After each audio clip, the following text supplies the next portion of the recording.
Does anyone remember Goof Troop? I just checked out the first 2 episodes because the first one ended on a cliffhanger, so I had to see the first episode.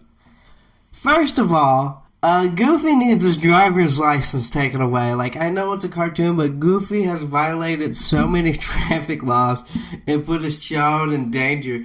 Like, Max looks so scared to death once they finally stop. And Pete is an asshole. I don't know what the hell happened to Pete as a kid, but he is just addicted to Goofy. He gives him the wrong directions. And Goofy, he's just a good in everybody, so he sees Pete as a good person. So he's like, yeah, Pete. And Pete's like, oh, that Goofy. I gotta get rid of that freaking Goofy. I hate them.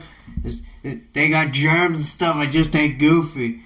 And they allude to him, like, losing the big game in high school because Goofy kicked him in the face. And it's like, how petty do you have to be to hold on to that grudge for that long, about 25 years? And he tries to ruin his wife's job. His wife is a realtor trying to sell houses and stuff. And he just wants to bulldoze a house because he just wants to do what Pete does and has like a fishing pond. But this does explain like how cynical he is in the Goofy movie. Everyone talks about the Goofy movie, but no one remembers a Goof Troop and Extremely Goofy movie. Which, Extremely Goofy movie, I grew up on that one. And the VHS was so messed up in the beginning that when he hits the gong, you saw like where the tape would end and where it would meet. And it's like, now I watched it on regular, and it's like it's not the same without the tape messing up at the beginning. But anyway, it was cool that Max and PJ could become friends. You know, at least they were good. And then in the second episode, they throw luau and stuff, and the only reason Pete stops being addicted to Goofy is because his son's destroying up his house, and Max throwing up his stuff.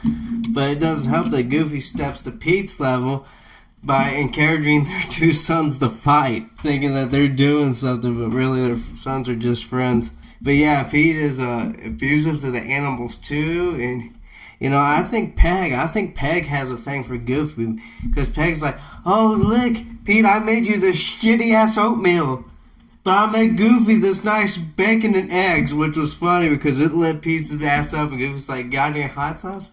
I think Goofy secretly intentionally screws with Pete, or he could just be so positive he doesn't realize. But yeah, Pete gets his ass handed to him and so much karma. And it's just fun watching all his expressions and stuff, and Jim Cummings does such a great performance. But if you haven't seen Goof Troop, check it out.